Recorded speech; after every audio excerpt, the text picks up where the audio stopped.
Alright guys, we're back with the Arcus M assembly. We left off last by getting the power pod all figured out. Now we're going to work on the wings. One thing that I'm sort of tempted to do immediately is to move these control arms into the innermost hole. I always want more control than a manufacturer gives by default, but I am going to resist the temptation to deal with that now for the simple fact that I'm not going to have to deal with it if it's enough. My guess is it's probably not going to be enough. So as you can see, we've got two leads, and one says aileron and one says spoiler. Okay, so that's pretty awesome. And what we've got also is this little piece here, which is going to go into the fuse and receive both wings. It's got dihedral in it. If you put it upside down, it'll look totally stupid, so I wouldn't recommend that. So what I'm going to do on this one is I'm going to go on my next step. I'm going to go ahead and get these wings assembled. The directions show screwing in the top, then they show sliding this in, then they show sliding it in halfway. So basically the next step, because the spars are actually installed already, see, they're already in there. So all you have to do is just kind of visualize which direction this would be, visualize which direction the dihedral would be. I'm just making sure all these screws are tight visually. I should probably grab a screwdriver and just give them a quick twist. Okay, so that's going to actually tighten and hang on to things. So I think I'm going to leave that loose for now, and I'm going to leave this one loose for now. And once I get it slid in, then I'm going to tighten it, I think. Okay, so just sliding this in. It's a pretty straightforward process, and looks like there's two little holes there where that should align, but I'm not sure if I'm supposed to tighten it before or after. Oh, it does look like you're supposed to tighten it maybe after the fact. Yeah, see, it shows those holes on the drawing. So I'm going to go ahead and slide this in, taking note of what direction it's going. Okay, so it stopped, it's keyed in there, so I'm just going to have some faith that it's... Oh, look at that, that's awesome. The screw is lined up perfectly with that little relief. Cool. See? So don't always get that lucky. So now one could also label these left and right. I don't think it's going to be that hard to figure out, but I might go ahead and do it just to be on the safe side. One thing I've learned about airplanes is because they're upside down and backward half the time when we're working on them, it gets a little confusing which one's left and right anyway. But I'll just go ahead and mark this as L, and then this is going to be a L, and I'll mark both sides L for left, and aileron L. Okay, we'll do the same thing on the right side. So now we've got to slide this into the assembly. So let's go ahead and get things out of the way. We're just going to bring the plane back over. This plane is a real looker, guys. I'm super excited to see it fly.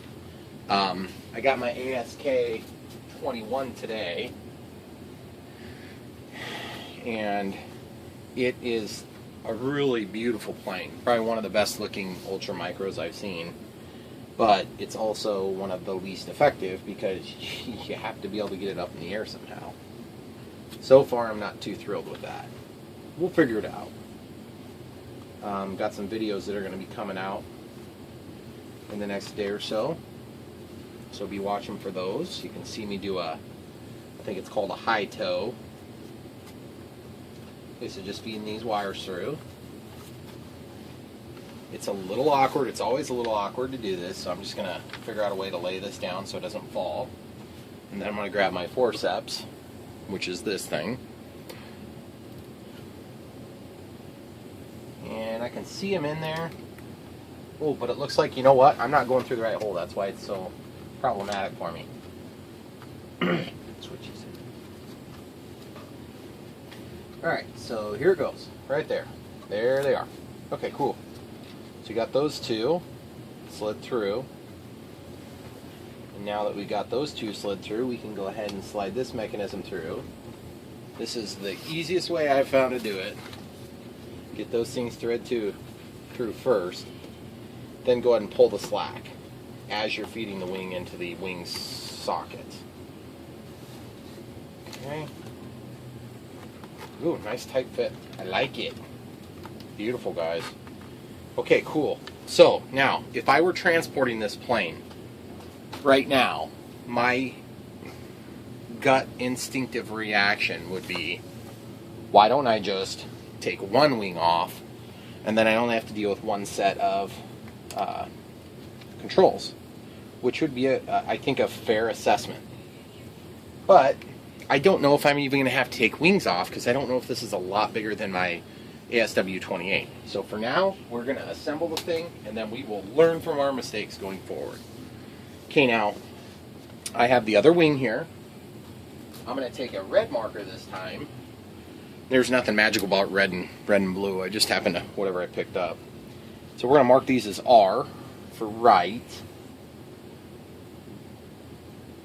And look at that, it's red also. Okay. And that way when we're connecting these, now it shouldn't matter on my current receiver, but just in case I would ever change the receiver, I've got it marked. I'd rather put the effort in now, just kind of have it done. Okay, so now these are going to be a little bit harder, a little trickier to feed through. If I'm going to end up having these wings off every time I transport this thing, I'm going to have some sort of a string that will be stuck in there and just stay in there, or like a zip tie or something to that extent that can help make this process a little bit easier. I don't know why, I cannot be the only guy who thinks this is a super annoying process, but I know you got to get into really big gear to have stuff that's pre-prepared and really set up to have the wings pulled off. Okay, so now I'm going to slide that into the receptacle. Okay, and I'm just very gently working up and down until I find the key. Okay, I found the key. Okay, now I'm just going to work it in slowly and gently. This is not hard, guys, it's just I'm very careful about planes when they're new, because I know once I get them out flying, I'm not going to be so careful with them.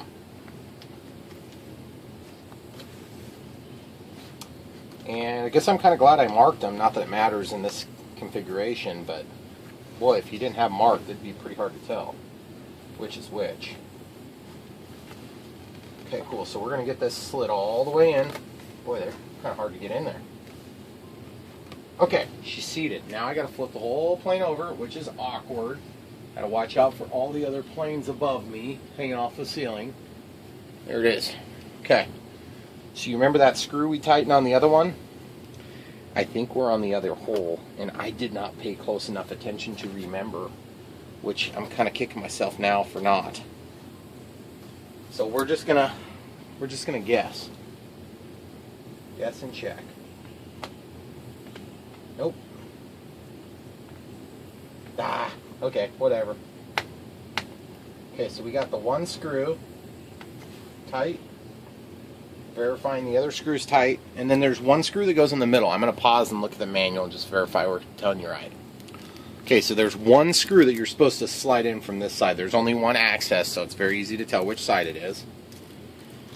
And I believe what that does is that keeps the wing centered, because the wings are attached to one another now, but they're not necessarily attached to the center part of the airplane. So I'm just turning this in right now. Okay, it feels like I'm actually getting good purchase now. Flipping to a smaller screw. You really gotta have a heck of a reach to get down in there.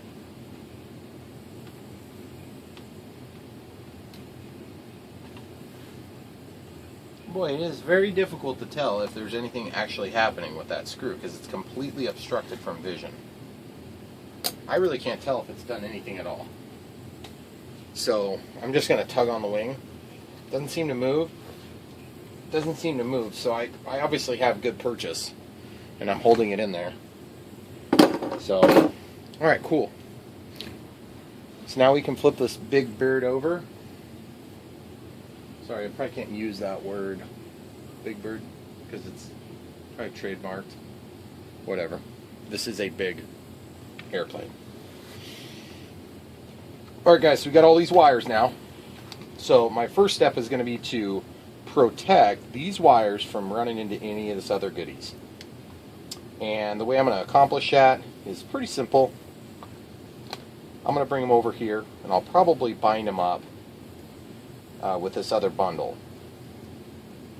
But I don't know exactly how convenient that's going to be, so we'll just kind of guess and check for now. What I do know I need to do is I'm going to decide whether or not I'm going to set this up. I need gear and flaps, because these are my flaps, so I can't run flapper-ons. I had hoped to run those as spoiler-ons, but I guess it's not going to matter. I have real spoilers now. So that's pretty cool. I've never had a plane with spoilers before, so I'm really excited to see the way that works. So it shouldn't really matter which one's right or left. And while we're getting those things landed together, I'm going to get this hot glue gun going, because that's kind of the way I secure all this together in a semi-permanent fashion. And like I said, I'll just deal with it if I have to take a wing off for transportation here. These, be careful they actually get seated all the way if you're doing this at home. Okay, so black to brown, and white to orange, and then if red is red, because it's a central one. Okay, brown, there we go. Okay, cool. So now they're all attached. And I'm not 100% sure how I'm going to set this up. It looks like I have not stuck this down just quite yet. Just get those antennae out of the way. They're very delicate. Looks like we have the aileron channel is opened. So we're obviously going to be using the aileron channel for the ailerons here. Got this nasty twist in the throttle channel, so I'm just going to spin that once. Okay, so white's going to go up on this one. That's signal for us. My throttle channel, I didn't spin it enough to get it all the way around. Sorry, guys. Okay, very good. Now white's going to go up on this Y cable. I may end up feeding that through here, actually. It looks like that's going to bring it down here where it's going to be a neater look. So why don't we just deal with that now. Pull the battery wire up. Sneak this down through.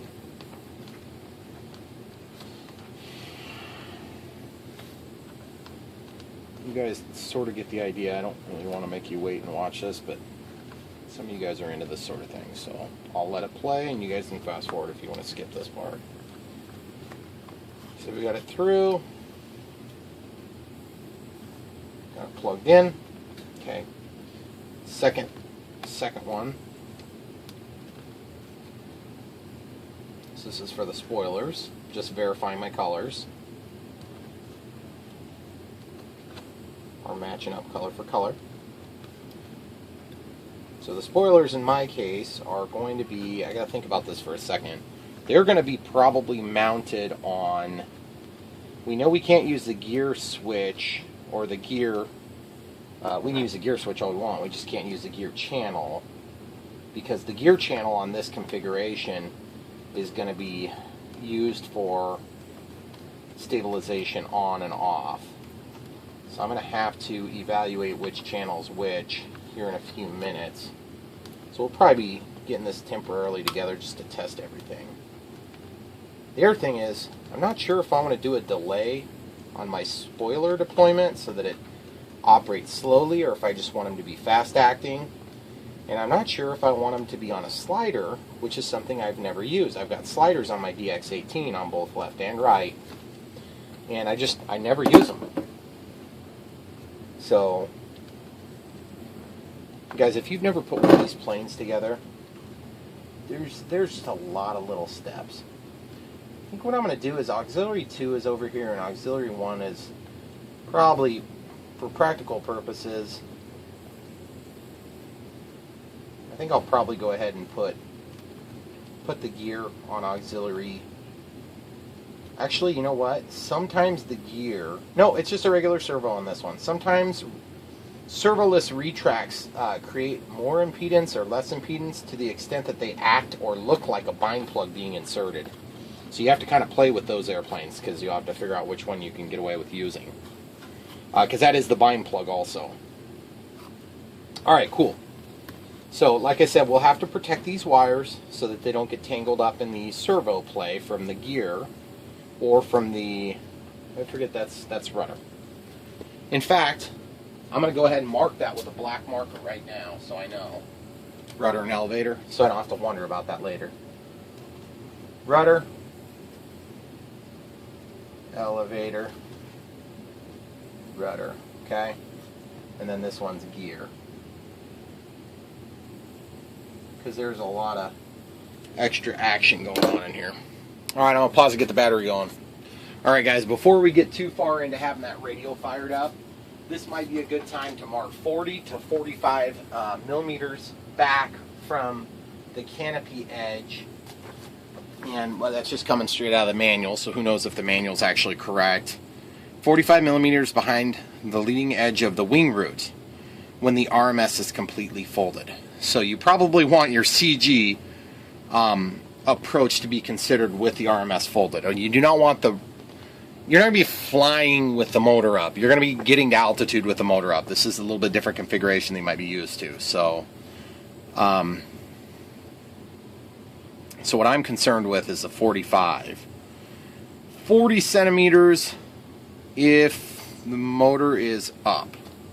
So I'll just mark both, 40 and 45, and then I'll know for future reference. So what I do is I take my calipers. I don't even have batteries that work in this right now. So here's 40, and then I'll mark 45. So from the wing root, so obviously we want to test this. Hold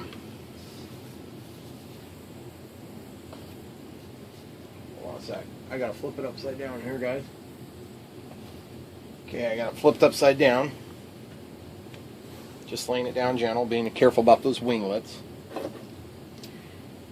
Oh, buddy, look at that. Look at this, guys. From the wing root. Shucks. That would be awesome if that was a mark, but it's not. So 40 is right at this hole. And then 45 would be just behind it. So there's 45. And here's 40. So right here's one CG mark. And then here's the other CG mark. And one thing I'm going to do with this that you guys may have done something similar with. Okay, so we're at 40 still.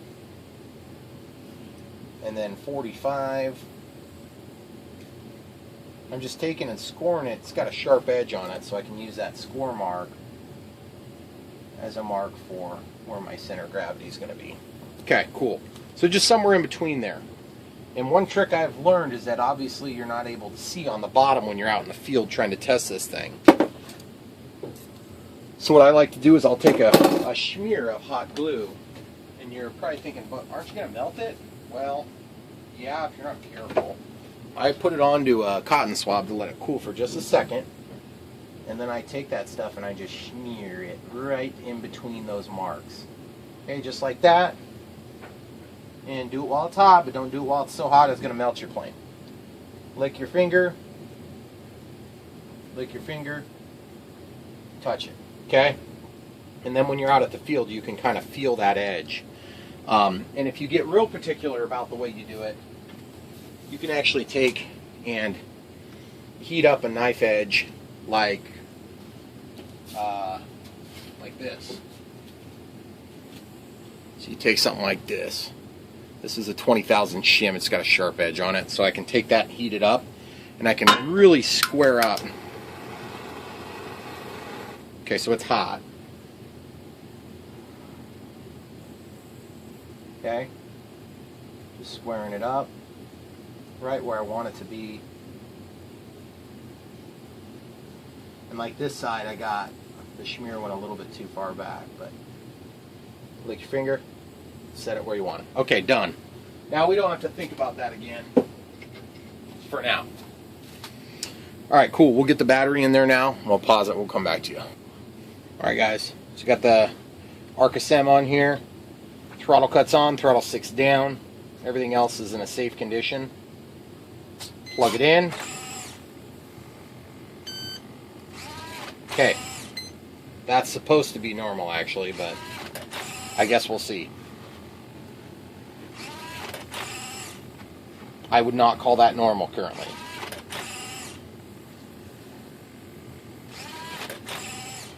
So, let's figure out what I screwed up.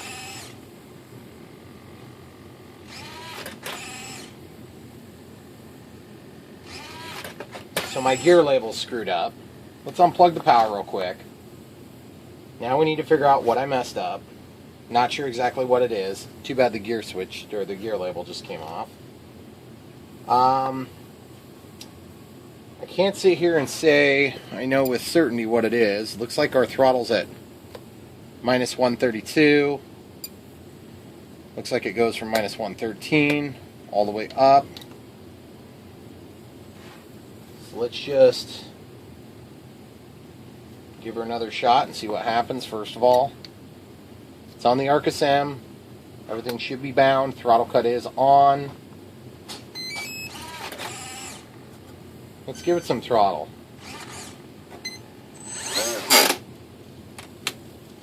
Okay. So now it seems to be working fine, which is great, I guess. Okay, throttle cuts on. Nothing happens. Throttle cuts off. Starts working. Reduce the throttle to nothing. It retracts. Throttle on. Set it up a little bit. Throttle cuts on. And then it goes home. Okay, fine, whatever. I could care less what happened there. As long as it doesn't happen as soon as I stick this back in there. Okay, so you'll notice my spoilers are up. I'm not sure what I have that tied to at the moment, so we're going to find out. We're going to go over here and just look at our flap mode isn't set up, so we're going to go to flap system.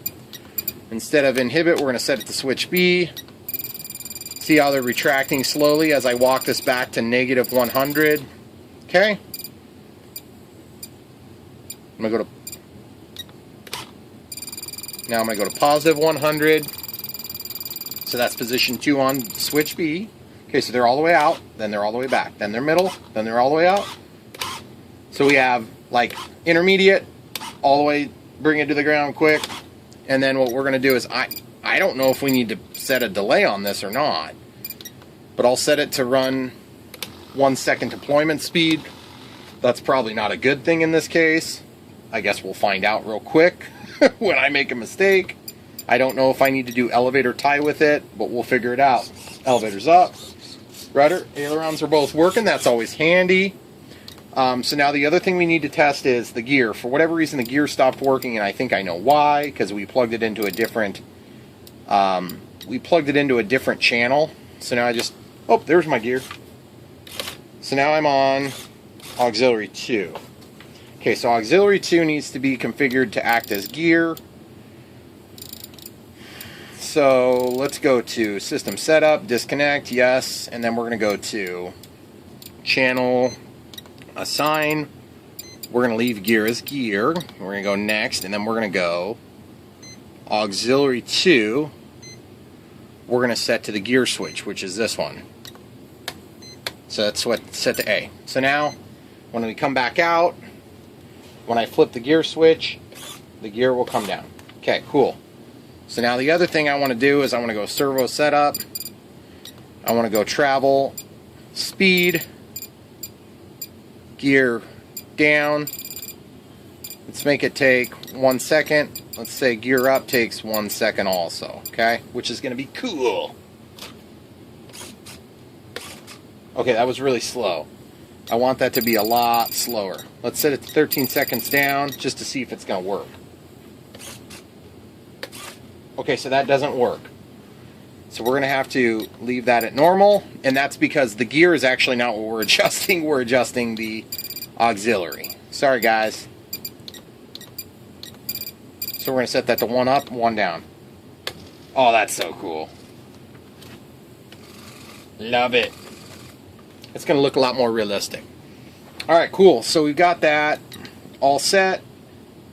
So gear's working, flaps are working, elevator, rudder, elevator. So now all we have to do is figure out our stabilization and figure out our wiring here. So that's going to be something, the wiring I'm not going to make you endure, but I'll give you a shot of what it looks like here in a minute. So why don't I get that going right now, and then I will come right back to you when I've got it done.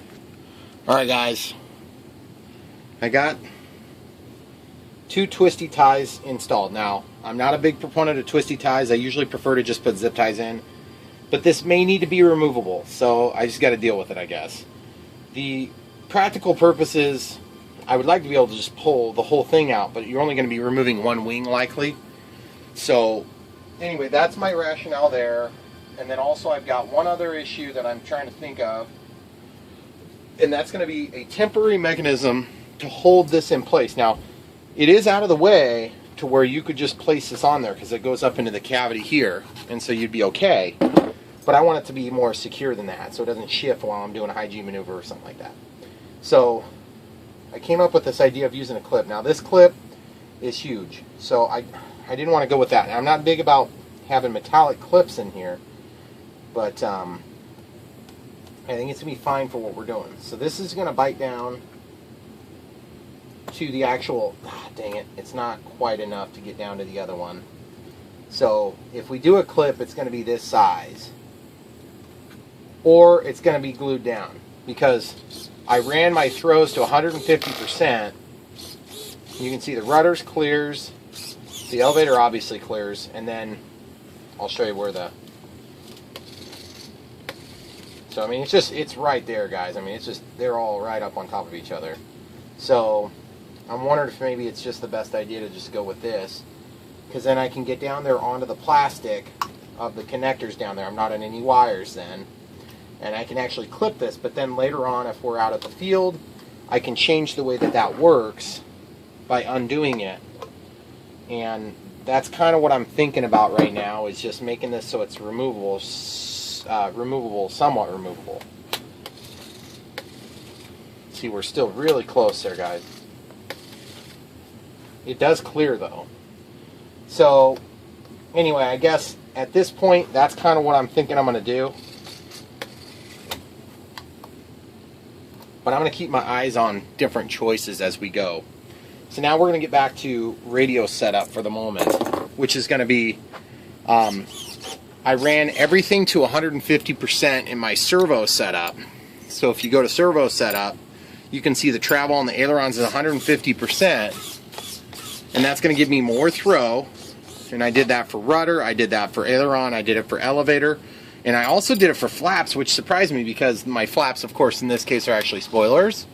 The spoilers were allowed to move past the 0 and past the 100. So what happened is I get more deployment, and then I get better, smoother retraction when I bring them back below 0. Or in this case, I brought it to 140 instead of 150.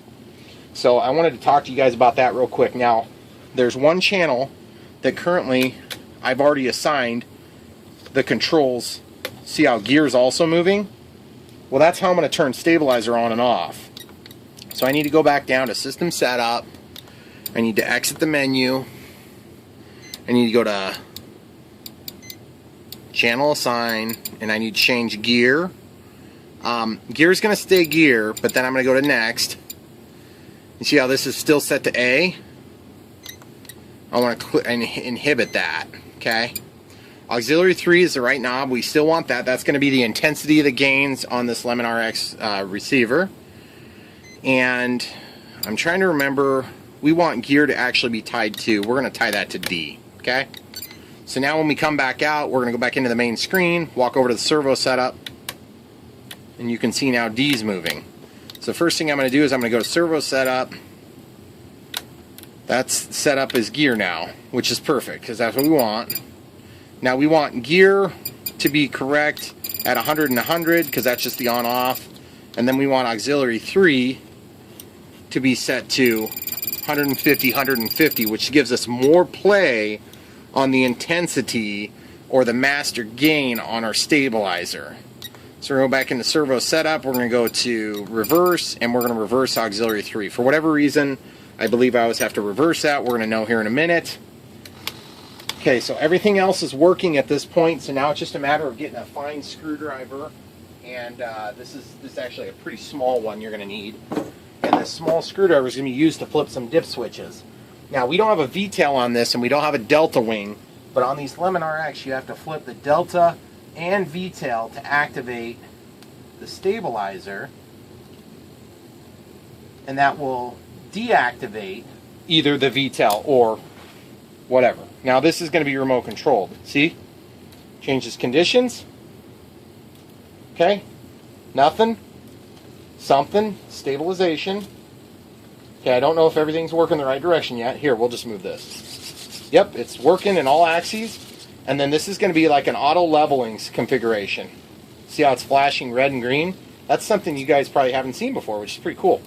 So now the only problem for me is I normally set this setting for stabilization, this for off, and then of course in our case this would be safe, or it'd be auto leveling. So what I want to do is I want to go into my Servo Setup, and let's just study this. Okay? Okay, so this is set to the top setting, this is set to the middle setting, and that's set to the bottom. So really all I have to do is I have to set up a mix that will emulate that control configuration. So when my switch is up, the gear output is 0. When the switch is middle, the gear output is up. When the switch is down, it's down, okay? So I'll have to set up a mix for that here in a minute. But for now, let's get our gains. Let's see if our gains are working too. Gains all the way up, nothing. Okay, so evidently, whoops, stabilizer's off. Stabilizer's on. Okay, so I need to actually go and reverse that actually. Sorry guys, you don't have to reverse it on this plane. Okay, so now my stabilizer is all the way up. And I always set these things the same way. So ailerons up, rudder, elevator. They're all moving when this thing moves. That's what I want to see. So what I need to do now is I need to get my axes matched up with reality. So that's going to be a job for a fine tip screwdriver and me standing on the correct side of the plane so that I can see what's going on. And this is important, otherwise you're going to make a mistake. You're going to get this thing backwards somehow. Okay, so I'm pulling up on my